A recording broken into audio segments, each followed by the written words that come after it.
encontro na segunda-feira, né? Acabou que, em função de alguns da nossa interação aqui, eu senti que havia alguma certa dificuldade em compreender nem tanto o conteúdo, né? Nós não entramos tanto nisso, e sim a forma pela qual o conteúdo pode nos ajudar nas nossa vida. Eu ia dizer nas atividades profissionais, mas não é, né? O processo de formação como esse é um processo que pode enriquecer não apenas a rotina de trabalho dentro das organizações em que estamos, mas a vida em geral. E porque essa é uma dificuldade que é bem esperada, na verdade, né? Porque quem não trabalha com a parte de conceito e teoria não tem o traquejo, digamos assim, de rapidamente poder saber como lidar com isso e para que serve, como é que a gente lida com essas coisas, como é que a gente faz para refletir a partir de certas questões que são mais teóricas, enfim. Então, eu fiz a proposta de a gente se encontrar novamente hoje, né, para tratar mais propriamente desses temas, mas eu não vou repassar tudo que a gente tem aqui de conteúdo da semana, dessa parte da disciplina, tem bastante coisa.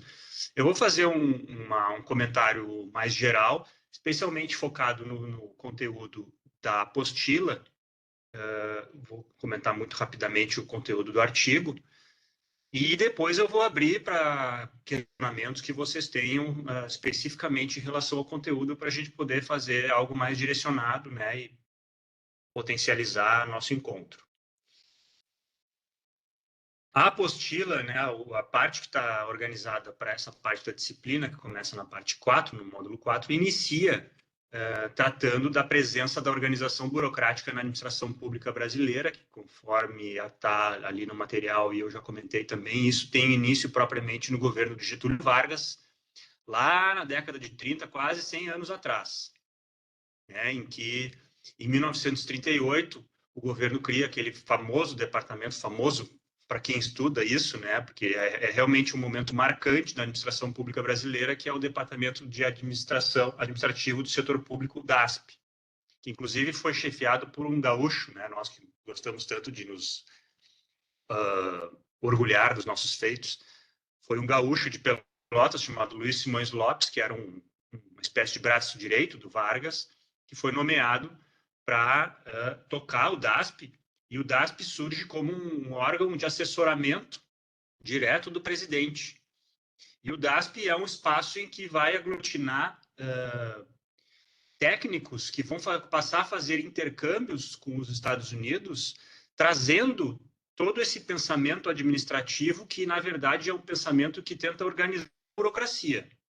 Então, a ideia aqui, a proposta que o DASP implementa é de modernizar o Estado no sentido de burocratizar o Estado, ou seja, de aplicar esses princípios burocráticos no sentido da impessoalidade de todos aqueles princípios que estão lá no conteúdo da primeira parte, né, que foram muito bem pensados na teoria do Weber, quando ele faz a caracterização da burocracia.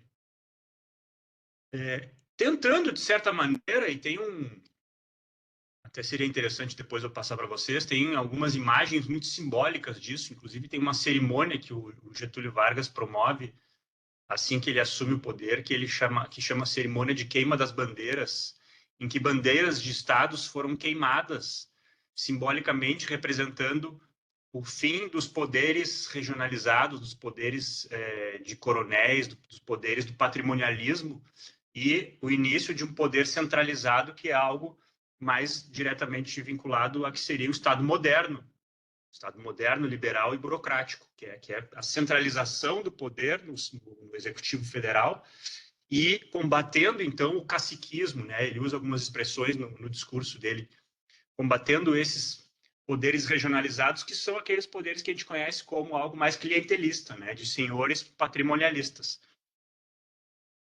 Bom, é de se problematizar bastante isso, né? Até que ponto isso realmente foi eliminado no nosso país, mas importante aqui que aqui tem um esforço nesse sentido de centralização do poder na busca, né, pela racionalidade, com rigor técnico, impessoalidade, autonomia e todos aqueles temas que estão colocados ali na apostila com algumas referências importantes, né? A apostila também ela é bastante informativa, né? Para quem quer se seguir, por exemplo, né? Quem quer buscar outras referências. Teve uma aluna que me pediu, eu preciso de mais referências relevantes na área. Aqui tem muitas referências relevantes para quem quiser seguir ou se interessar. Então, ali tem alguns nomes importantes, além do Max, importantes para a administração, como o Taylor e o Fayol, e alguns outros. Então, um outro momento, né, importante, já há alguns anos para frente, quer dizer, o DASP, ele perde um pouco seu poder, né, suas prerrogativas, mas ele acaba sendo relevante no sentido de promover, então, essas mudanças no Estado, inclusive instituindo concursos públicos que, como eu comentei com vocês, não existiam. Um outro momento importante, já em 1967, durante a ditadura civil-militar, que inicia em 1964, vai ser, então, com a reforma, né? Uma reforma que vai buscar alguns outros elementos através do Decreto-Lei número 200. Então, ali, diferenciando a administração direta e indireta, no sentido de uma maior flexibilização de controles burocráticos. Então, aqui a gente tem uma diferença, né, em relação àquele primeiro movimento, mas que, segundo Barbosa, que é um autor que está citado lá na apostila,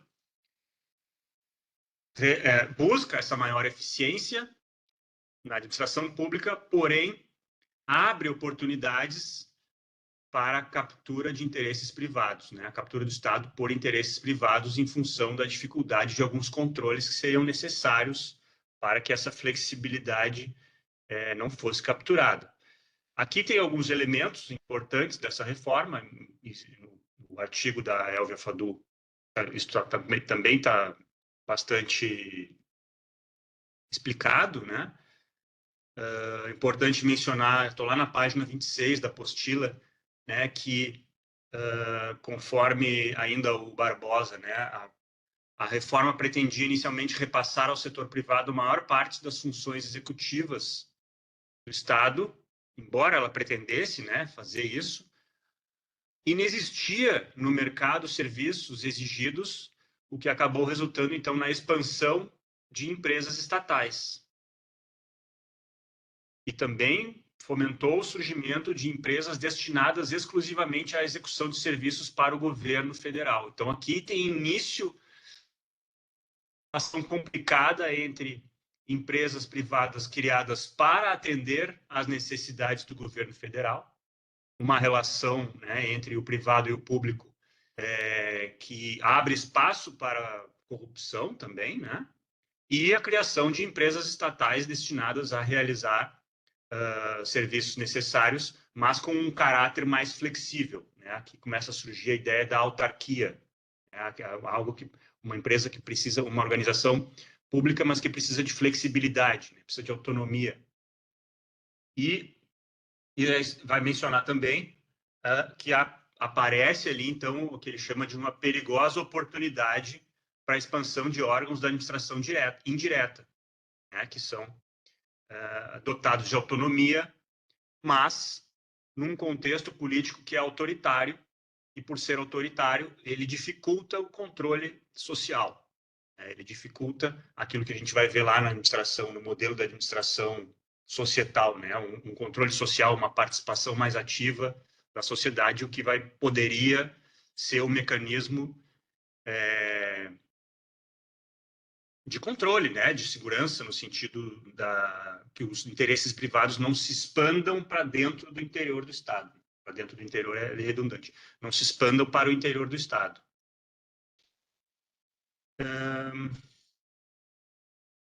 Alguma questão até aqui? Posso seguir nesse ritmo? Bueno, então, o outro momento relevante que aparece no material, já mais para frente, vai ser ali, então, as reformas gerenciais, né? Já na década de 90. Tem ali, né, é importante a Constituição de 1988, que também está nesse contexto, né? Mas as reformas elas vão ser realizadas em 1995. Mas antes de entrar, então, nas reformas, na reforma de 95, o material faz uma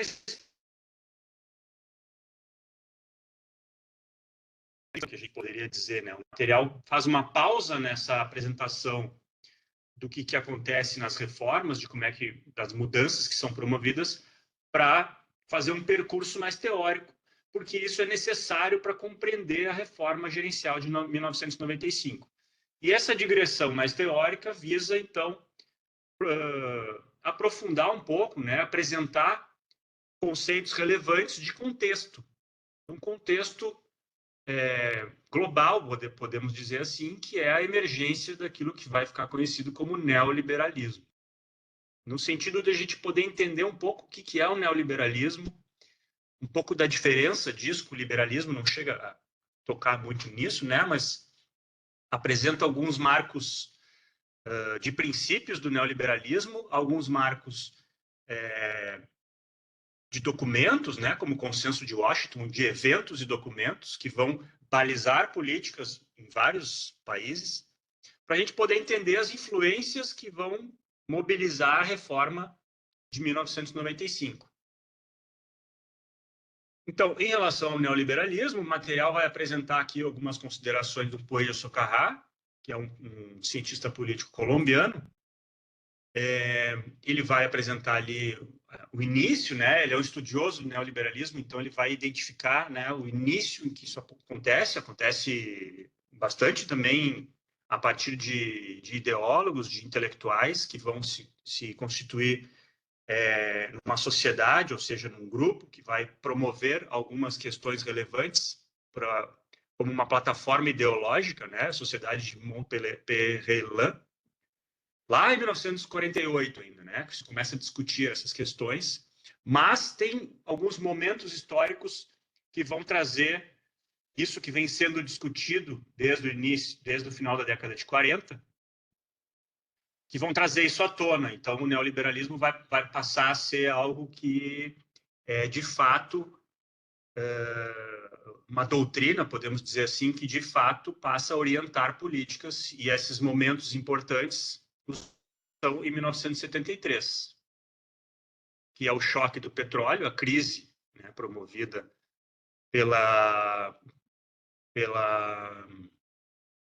acordo, né, que os países produtores de petróleo da OPEP fizeram em 1973, que levou o preço do barril de petróleo lá para cima e obrigou, assim, muitos países a promoverem políticas de ajuste fiscal. E também o golpe militar no Chile, em 1973, promovido pelo general Augusto Pinochet, com apoio explícito dos Estados Unidos, que derruba o governo de Salvador Allende e implementa uma espécie de projeto piloto algumas doutrinas que vinham sendo pensadas no âmbito desse grupo neoliberal, né? Fica conhecido aqui os Chicago Boys, que é um aluno da escola de Chicago, e eles abertamente, né, afirmam que o Chile vai ser, então, uma espécie de experimento disso tudo. Bom, dando certo ou não dando certo, isso vai seguir sendo implementado em vários outros países, né? Mesmo que tenha sido implementado à força no Chile, vai se transformar, então, num receituário, já na página 32, que instituições de financiamento multilateral internacionais, como o Banco Mundial e o FMI, vão colocar como critérios, como quesitos, melhor dizendo, para a possibilidade de empréstimos financeiros para países endividados, que são basicamente todos os países mais pobres. Ou seja, para que essas instituições possam financiar políticas de desenvolvimento, é necessário, então, que se implementem mudanças, que se implementem recomendações que vão ficar conhecidas, então, como Consenso de Washington, que vai ser lá de 1988, 1990, Consenso de Washington, 1989. Vejam, é um ano depois da promulgação da nossa Constituição. E esse Consenso de Washington, então, ele vai ser referência para a organização da administração pública em vários países. né, com as recomendações que estão lá colocadas na página 32. Disciplina fiscal, eliminação do déficit mediante redução do gasto público, redução do gasto social, redirecionando para áreas com baixo retorno econômico, reforma tributária para aumentar a base da taxação, liberalização financeira, unificação da taxa de câmbio, liberalização do comércio, etc. Então, tem aqui uma imposição, né, de políticas que amarra, de certa maneira, e tem algumas outras, né, que amarram, de certa maneira, esses países que precisam, né, de apoio de investimento para promover algumas políticas de desenvolvimento.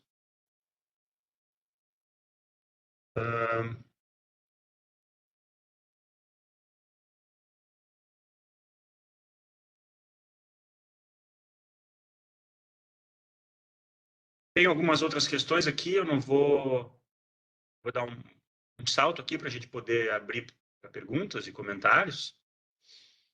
Já num outro momento, tem uma espécie de um... Caiu meu vídeo, é isso? Deixa assim, professor.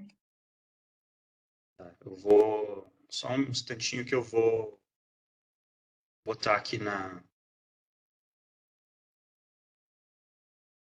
trocar a conexão.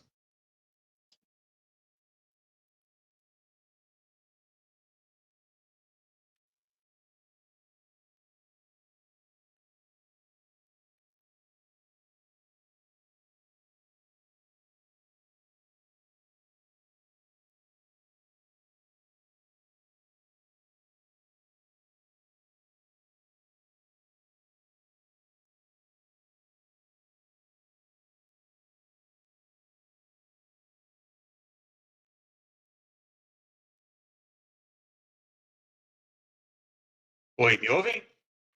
Sim, voltou. Ok. Então, tem uma sutil, talvez nem tão sutil assim,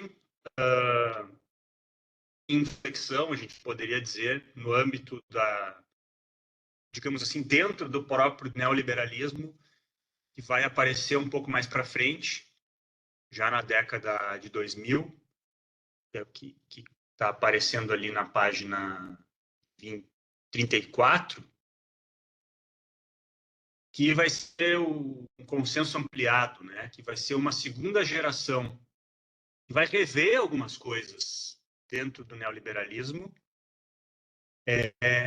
ampliando a concepção da administração pública que se organiza segundo o modelo do setor privado e sua participação, e incluindo papel central de organizações não governamentais na operacionalização de políticas sociais.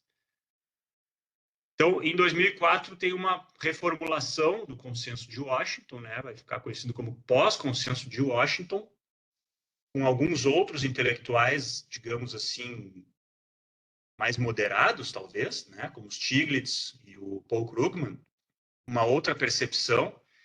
E nessa inflexão tem uma nova linguagem. Então, vão aparecer aqui conceitos importantes como capital social, capitalismo humano, e vai ser muito destacado o papel do empreendedorismo, dando lugar, inclusive, ao Estado, um conceito, uma ideia muito desenvolvida de Estado empreendedor. Segundo o nosso material, esse redirecionamento mantém a concepção negativa sobre o Estado e a administração pública, porque o neoliberalismo, de certa maneira, carrega consigo uma concepção negativa do Estado, da administração pública e de tudo aquilo que é público, né? Como se o público fosse, por natureza, ineficiente. Também tem aqui uma questão relacionada à burocracia, né? A gente discutiu rapidamente isso, a ideia de burocracia no senso comum como sendo inerentemente eficiente. Isso tudo faz parte desse momento, né? Dessas discussões. Então, esse redirecionamento mantém uma concepção negativa sobre o Estado e a administração pública, mas evita essa dicotomia entre Estado e sociedade, introduzindo uma nova linguagem que desvincula o público do estatal, propondo a constituição de um espaço público não estatal. Quer dizer, desacopla o que é o público do que é estatal, precisando universalizar a lógica do mercado no terreno do aparelho de Estado e das relações políticas que estruturam a totalidade do social. Bom, isso vai aparecer um pouco mais sistematizado no quadro 1, que faz uma diferença entre o primeiro neoliberalismo e o novo neoliberalismo, em que vocês percebam que o novo neoliberalismo tem uma ênfase regulatória mais forte, em que, enquanto o primeiro neoliberalismo ele era mais liberalizante, né? Liberdade dos mercados, o Estado não deve agir, desregulamentação total. No novo neoliberalismo já há uma busca por mais regulação do mercado, regulações estatais, porque o mercado falha. Então é necessário que o Estado assuma um protagonismo não no atendimento das necessidades sociais, e sim no atendimento das necessidades do mercado, que são as necessidades regulatórias, que é necessário regular. Isso vai estar um pouco marcando essa diferença entre o novo e o velho neoliberalismo. Bom, qual é a relação disso tudo com a organização da administração pública? Então, tem um item que vai tratar de um conceito importante para nós que estudamos administração, que é o de gerencialismo. O conceito de gerencialismo vai fazer uma espécie de uma ponte entre o neoliberalismo e a administração, ou melhor, a organização da administração pública. O gerencialismo é aquilo que vai dizer respeito ao uso de instrumentos gerenciais típicos do mercado ou oriundos da gestão privada na administração pública. Então, tem uma notinha de rodapé ali, um quadradinho, número 33, que vai tratar disso, né, que vai dizer que o objetivo do gerencialismo é despolitizar a tomada de decisão coletiva, desconstruindo, através da desconstrução dos temas da vida cotidiana e organizacional, transformando-os em problemas discretos, que podem ser resolvidos pela aplicação da perícia técnica. O que são problemas discretos? São problemas... Discreto é aquilo que diz respeito ao que pode ser dividido em unidades distintas. Então, a ideia aqui é que o gerencialismo traz a proposta de que a perícia técnica, ou a técnica, a política, pode resolver os problemas da administração pública. Lembra aquilo que eu falo para vocês, né? O senso comum da gente de usar essa palavra política, dizer assim, o problema é que a administração pública lá do setor, o problema é que aquela organização, a política atrapalha, né? Porque é tudo político. Sim, é político e não vai deixar de ser.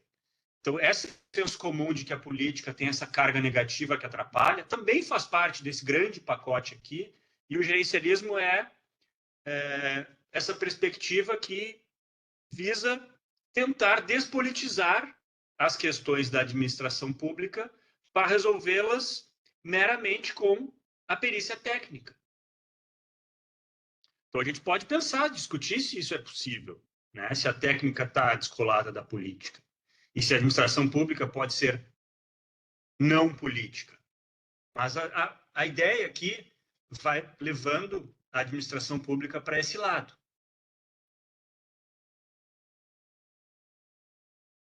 Então, há uma redefinição do significado de público. Há uma ênfase no referencial do empreendedorismo e da utilização de ferramentas gerenciais provenientes da administração empresarial, de modo a construir uma governança neoliberal empreendedora que eleve o mercado à condição de referência exclusiva para a produção do social e do político.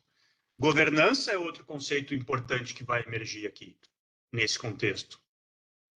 A governança é um conceito que vem lá da economia institucional, que começa a ser pensado na relação, é um conceito que emerge em intelectuais da economia, economistas que estão pensando a relação que se dá entre firmas.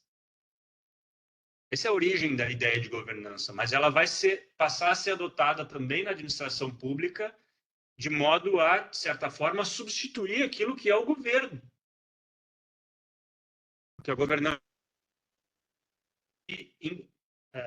englobar ou articular organizações públicas e privadas na mesma governança, inclusive, né? Hoje é muito comum a gente escutar essa expressão assim, né, no sentido de o prefeito de Porto Alegre ele usa muito, né? Ele fala assim: vamos fazer uma governança, a gente tem que resolver isso, vamos fazer uma governança para resolver esse problema. Então, com isso ele está querendo dizer, vamos chamar todo mundo, empresas.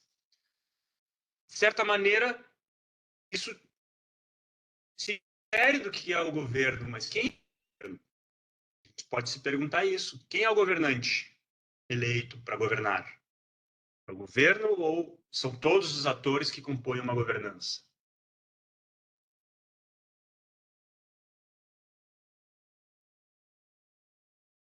Então, ali tem um quadro bem interessante que diz respeito a isso, que é o quadro 2, que são os princípios da reinvenção do governo. Então, tem o governo catalisador, o governo que pertence à comunidade, o governo competitivo, governo de resultados, governo empreendedor. Então, uma série de conceitos, valores que oriundos da gestão privada, né, que vão entrando na administração pública. E o governo ele vai passando a ser concebido como um instrumento tal como a empresa privada, orientado por resultados, né, orientado para o mercado, empreendedor, etc.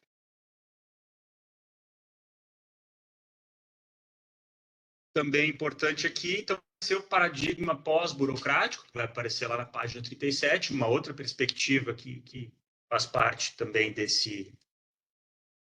essa orientação, né? O paradigma pós-burocrático vai ser aquele que corresponde a uma cultura na qual as relações organizacionais, enfoques operativos, tecnologias administrativas, seriam de novo tipo e iriam superar as burocracias estatais tradicionais, levando, então, o foco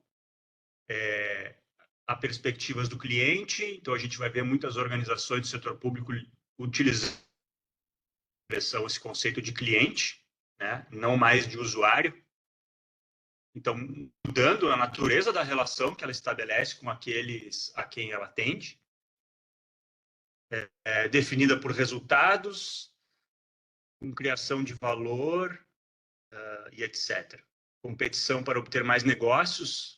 Negócios também é uma expressão que vai entrar na administração pública, até chegar na nova administração pública, que é uma expressão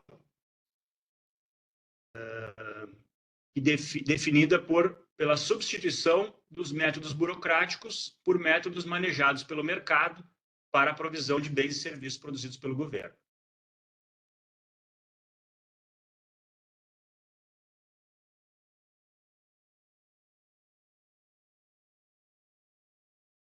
Então, vai ter ali também na página 40 algumas características e prescrições da nova administração pública, né?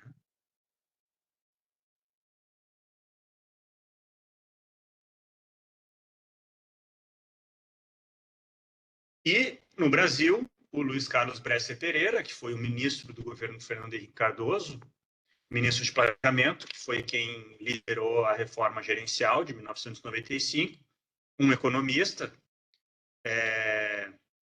vai cunhar essa ideia de administração pública gerencial. E vai ser uma espécie de síntese disso tudo, né? Não, uma síntese não, acho que não, apaguem o que eu disse. Mas vai ser muito informada e vai ser muito influenciada por todas essas perspectivas. E vai ser operacionalizada, então, na reforma do Estado de 1995. A administração pública gerencial, que a gente viu no texto da semana anterior, né, no modelo gerencial, né, que busca fazer uma oposição, ou busca superar, melhor dizendo, a administração patrimonialista e a administração burocrática.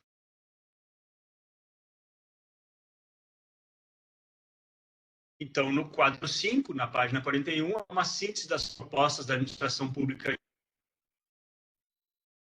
implementadas no plano diretor da reforma do aparelho de Estado em 1995. Não vou ler tudo aquilo, mas uma das questões, inclusive, que está colocada na tarefa da parte 2, né, da nossa disciplina, é buscar uma relação entre esses elementos, entre a administração pública gerencial,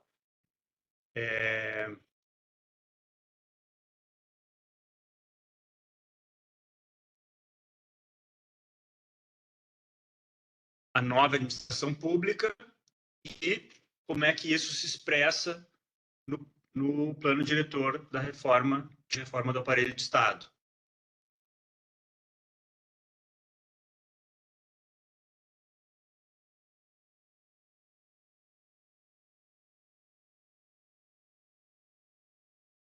Acho que eu vou ficar por aqui, gente. Vamos tentar conversar um pouco agora, porque senão... Agora, depois tem uma apresentação, né, de alguns pontos da reforma e vai falar, então, para finalizar essa parte, sobre a continuidade disso no governo que sucedeu o governo Fernando Henrique, que foi o primeiro governo Lula. Esse material aqui, acho que é de... Ele pega o primeiro e o segundo governo do Lula, é de 2014, né? Então, ele vai apontar ali para uma continuidade das políticas, né, e dos eixos, digamos assim, que nortearam as políticas e a reforma de 1995. Ele vai defender ali que há uma continuidade no novo governo.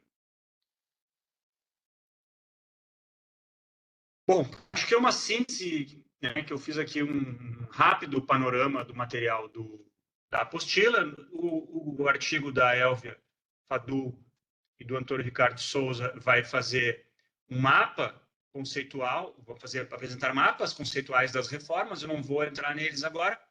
Então, vou abrir para eventuais comentários, perguntas que vocês tenham para a gente poder discutir.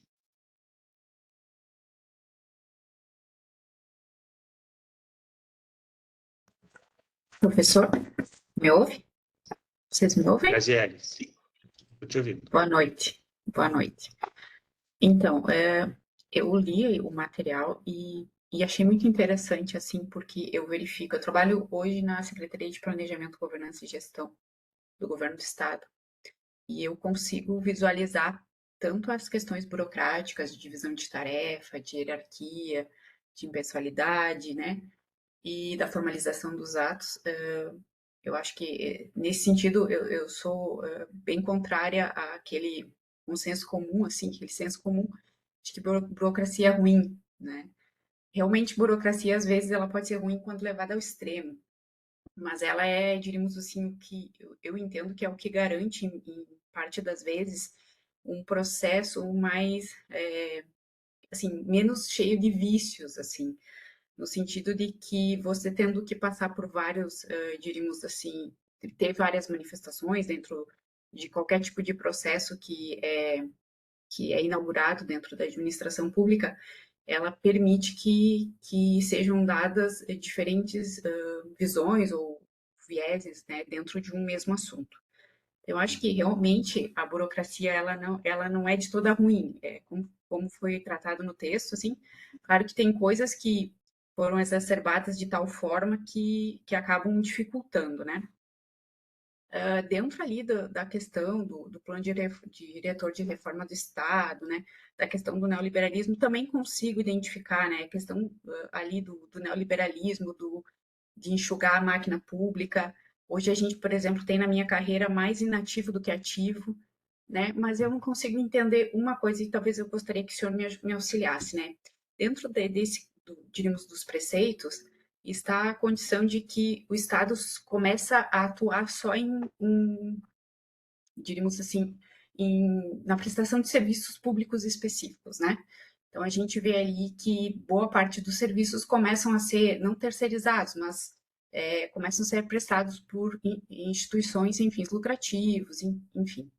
E daí eu fico pensando aqui, nessa ideia de Estado mínimo, como é que é o Estado no novo neoliberalismo, né? Como é que se dá esse empreendedorismo que ele traz ali? Isso eu tenho um pouco de dificuldade de enxergar. E daí eu vou lhe dar um exemplo. Eu gostaria que o senhor talvez falasse um pouquinho mais sobre isso, né? Por exemplo, no estado do Ceará, a gente tem uma empresa pública, na verdade, que se chama Cearapar, né? Essa Cearapar, hoje, ela consegue fazer, por exemplo, investimentos imobiliários, mas não chega a ser bem o empreendedorismo, né? Diríamos assim, um trabalho junto com o mercado, que é quase uma PPP, que é o que a gente chama de parcerias público-privadas. Como é que se dá o empreendedorismo dentro do Estado? Ou é dentro do Estado ou a gente está tratando de um Estado que promove, o que viabiliza o empreendedorismo via sociedade? Como é que isso funciona? Uhum. Pois então, é uma excelente pergunta, porque a ideia de empreendedorismo, ela nos leva a uma ideia de algo que diferentes, né? O conceito de empreendedorismo lá na teoria econômica começa com o Schumpeter, o Joseph Schumpeter, na publicação dele em 1912, quando ele começa a dizer assim, o que move o desenvolvimento é a inovação, é a mudança tecnológica. E, na verdade, ele pegou isso do Marx, que já estava falando sobre isso. Então, o Schumpeter pega... O que move o desenvolvimento é a mudança tecnológica. E a mudança tecnológica ela é feita quando o empresário, como é que ele chama? O empreendedor coordenador, depois o COSE,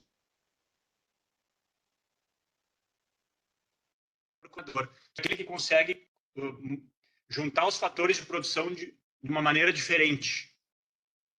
Né? Mudar a forma de organizar os fatores de produção e fazer diferente. Então, o empreendedorismo tem essa definição, né, de alguém que consegue fazer diferente. Agora, quando a gente vai pensar essas questões do empreendedorismo aqui, nesse fenômeno, ele entra muito mais como uma questão valorativa do que é considerado um valor.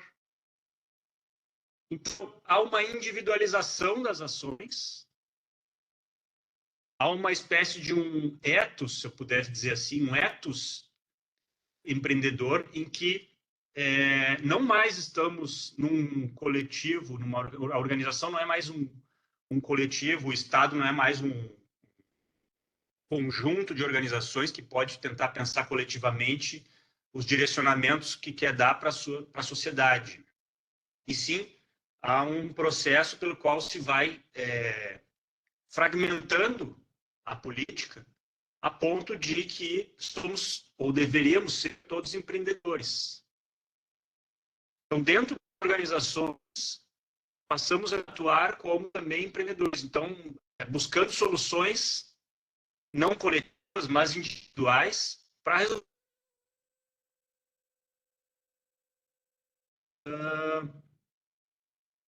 Poderia ser, né, o caso de que o Estado pudesse promover a cultura empreendedora. Talvez isso é uma espécie de um discurso que está por trás disso tudo, né? Assim que o empreendedorismo como algo positivo é esse empreendedorismo que a gente tem a possibilidade de criar coisas novas e soluções importantes para as demandas sociais. Agora, há uma contradição aqui, porque ao mesmo tempo que isso é promovido, né, a gente sabe de uma meritocracia de fato. A meritocracia de fato é aquela em que todos poderiam equitativamente ter condições de empreender. Né? Empreender sendo no sentido de encontrar soluções para os problemas sociais.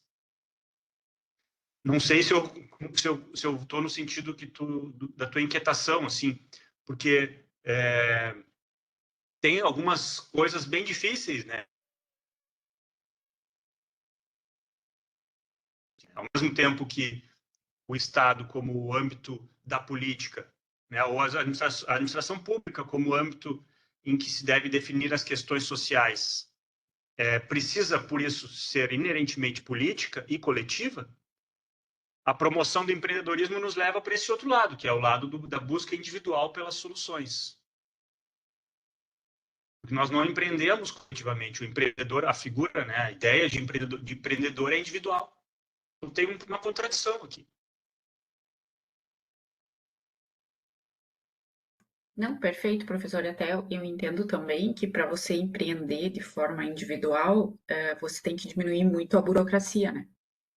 Que a burocracia não permite que você faça esse tipo de movimento, né?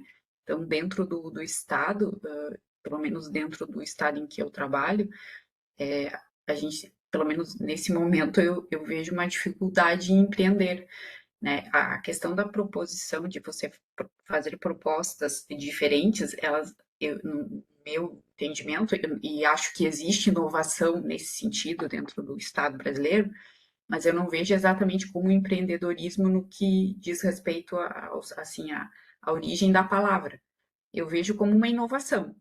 Tem inovações, tem coisas que têm evoluído, mas empreendedorismo eu ainda não enxergo no Estado brasileiro.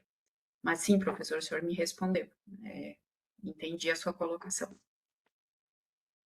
E achei assim, o material da aula extremamente, para mim que não sou da área, sou formada em geografia, o material da aula foi muito esclarecedor, assim, acho que foi para começar, assim, a entender como é que as coisas funcionam e por que elas funcionam dessa forma, né?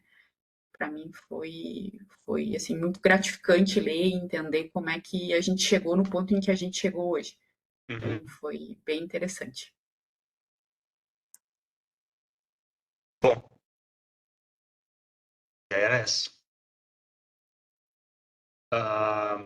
Professor, só Sim. aproveitando, eu tinha compreendido um pouquinho diferente a ideia, porque lendo ali o material e com as ideias do neoliberalismo, e pela falta até de emprego que se vê atualmente, o número crescente de pessoas que montam um CNPJ, assim, eu entendi nesse sentido, mas então seria empreendedorismo mais dentro do Estado, mesmo na forma ali como o senhor explicou, né? Que eu entendi de outro lado, entendi assim, ó, diminuições de CPFs e aumento de CNPJs, né? Aí até me preocupo, até como servidora pública, depois eu me pergunto, né? Eu digo, como é que fica depois a situação na aposentadoria, quem é que vai fazer essa base, né? Porque o Brasil é uma população que precisa de idosos, né? Então, se não houver toda essa preocupação com as contribuições, com o benefício, não vai existir mais, né? A aposentadoria tende por esse lado, né? Não sei se eu estou muito, mas eu acho que tem alguma coisa a ver. tem tudo a ver, tem tudo a ver. O teu entendimento está corretíssimo. Apesar de o material não apresentar esse fato, o fato de que há o empreendedor que empreende por necessidade, porque ele está empreendendo porque ele não tem emprego. Se ele tivesse a possibilidade de ter emprego, ele não estava empreendendo. Agora, a valoração do empreendedorismo no mundo neoliberal também visa, de certa maneira, justificar o estado de coisas. Né? Então, o empreendedor ele pode ser tanto o empresário que empreendeu, né, os grandes nomes aí, Jeff Bezos, esses caras assim, né, super bilionários, que são as figuras míticas do empreendedorismo. Só que o que nós temos de que quem de fato empreende são as pessoas que empreendem por necessidade nos contextos mais pobres. Então, tudo isso faz parte de um grande pacotão, né, que visa, de certa maneira, justificar a desregulamentação, todas as políticas de ajuste fiscal, que vão levar a esse estado de necessidade. Então, o teu entendimento está corretíssimo, porque isso faz parte do mesmo fenômeno.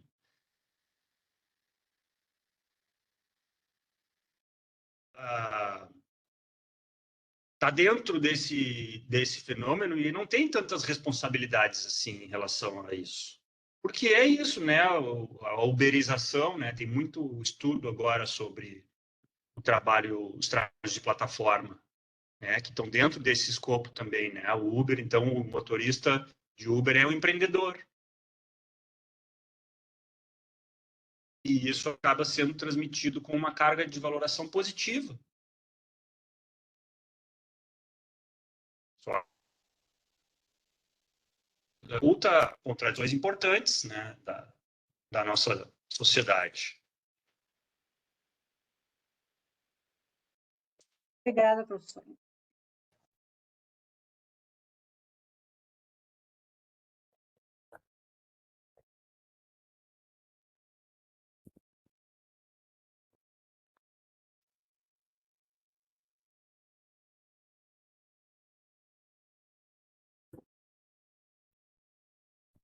Bom, oi, boa noite. Boa noite. Tudo bom? Eu fiz algumas anotações aqui, tá? Algumas a partir dessa leitura mais profunda do texto da Maria Ceci, sobre um pouco sobre isso, assim, sobre o que esses preceitos, né? Esse conjunto de preceitos que vem junto, assim, com essa nova onda, digamos, com esse novo paradigma, né, de administração pública, que vai se construindo lá do final da década de 40 até chegar aqui no Brasil importado, né? Porque, digamos assim, chega importado, é uma ferramenta, né? Não uma ferramenta, mas todo um aparato importado, mas, assim, aí as questões que me vêm são principalmente sobre as alterações que vão acontecendo e que vão redefinindo as funções do Estado, né? Lá dos quadrinhos, aqueles que vão fazendo a diferença entre um paradigma, assim, um enfoque e outro, né, dessa nova administração. E aí traz o seguinte, assim, né?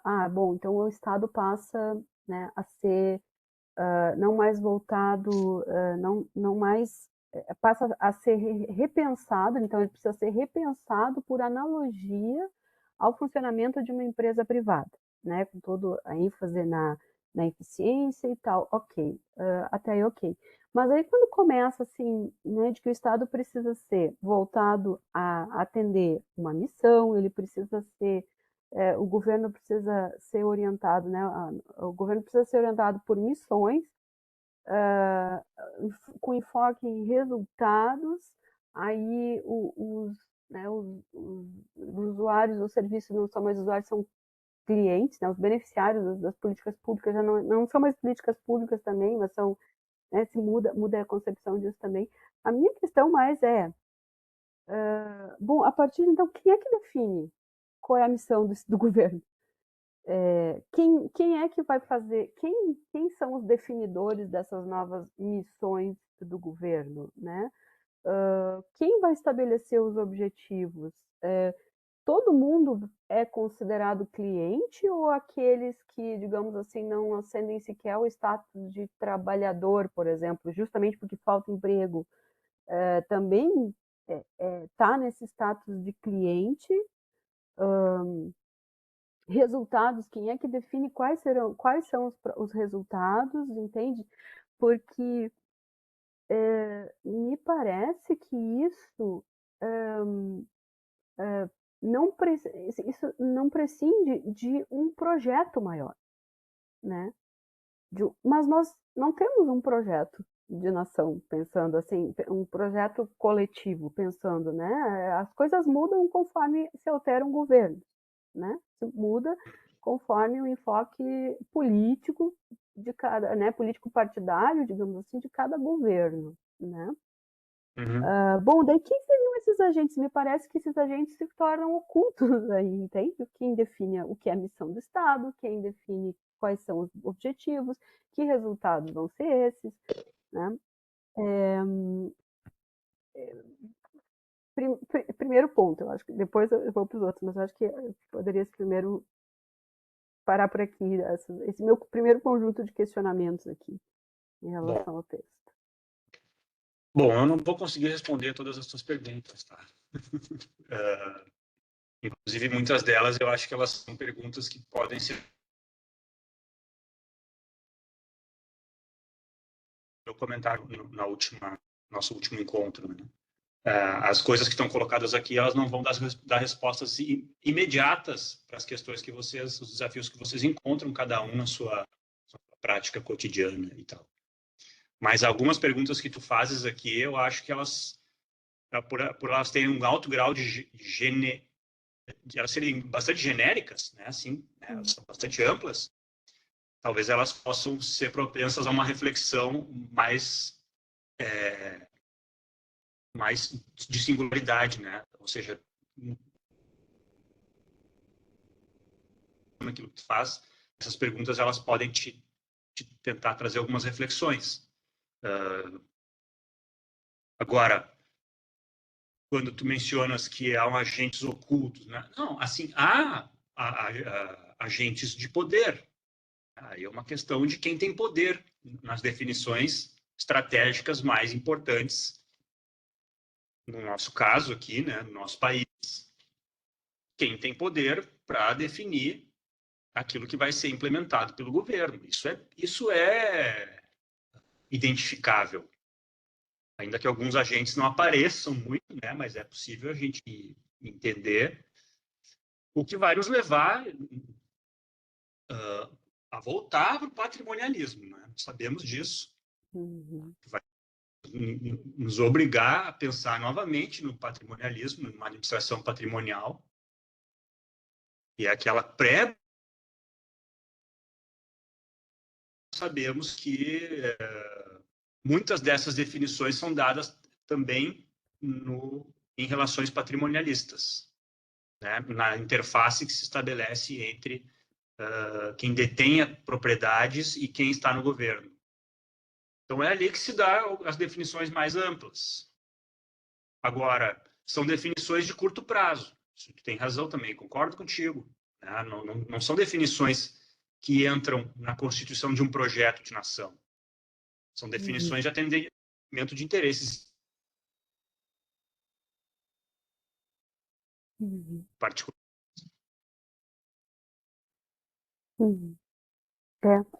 Isso nos coloca um problema na nossa função de servidores públicos, né? A quem nós estamos atendendo.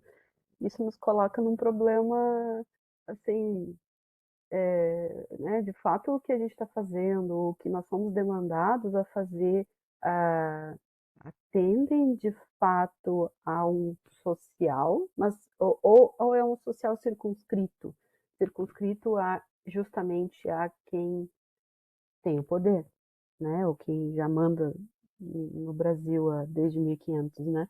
Então, eu acho que aí para mim esse é um grande problema, assim, é o que nos coloca,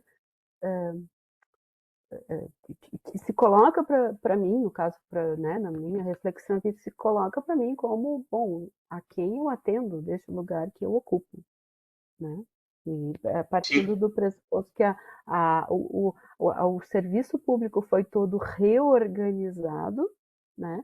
Segundo essa lógica em que, bom, o Estado então né, mimetiza uma empresa privada, mas a gente sabe que numa empresa privada quem define missão, objetivos, resultados e tal é o dono, né?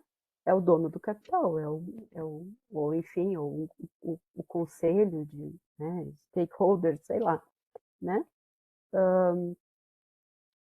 E aí aqui, né, o que vem é, bom, afinal, a quem a gente está atendendo no nosso fazer, né? Enfim, claro, é realmente uma questão que meio que extrapola o campo prático, né? Assim,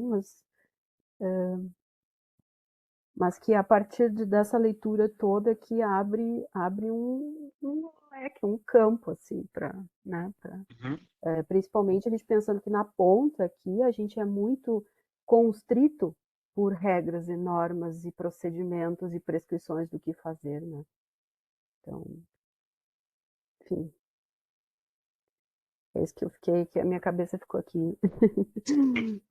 me revolvendo com. A ideia não é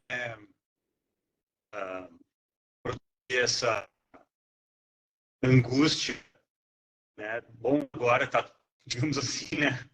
Tá tudo dominado, então não tem muito o que fazer, porque ainda estamos num campo. A administração pública também tem essa característica, né? Também tem essa, por sua natureza, porque atende ao público, ainda atende ao público. O público são todos. Então temos a história não termina, a história não se fecha, então há espaços de liberdade, né? De proposição, de luta por outras perspectivas, de questionamento, reflexões, ação organizada, pensamentos, etc. Né?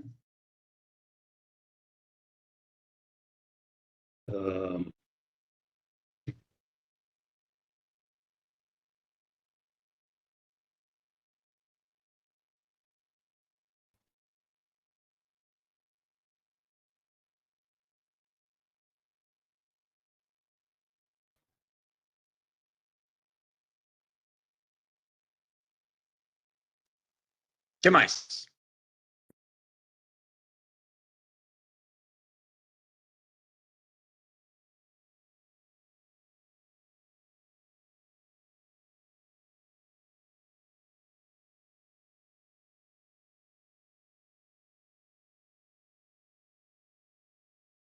É isso?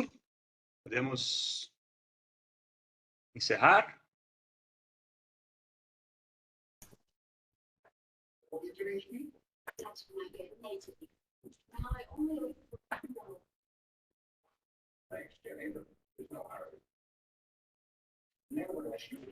Então tá. Então, vamos descansar um pouco, né? E nos temos encontro marcado já na segunda-feira para tratar do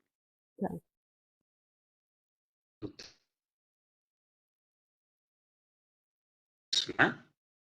Isso. E aí depois a gente vai ter uma folga até a outra sexta para fazer a última videoconferência. Isso, na parte 3 a gente não tem trabalho, né, professor? Porque aí Isso. a gente tem um terceiro trabalho que seria na parte 4, a entrega na parte 4. Uhum. Mas a gente segue à disposição, né, Marissa? Eu e a Marissa, caso Claro. vocês precisem de apoio, é só nos escrever. Com certeza.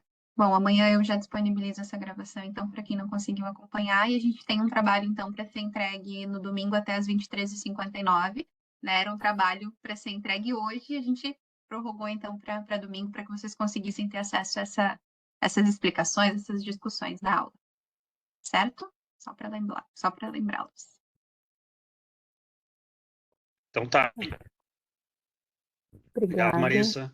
Boa noite. Obrigada. Obrigada, pessoal. Obrigada. Boa noite. Tchau. Tchau. Boa noite. Tchau. Tchau.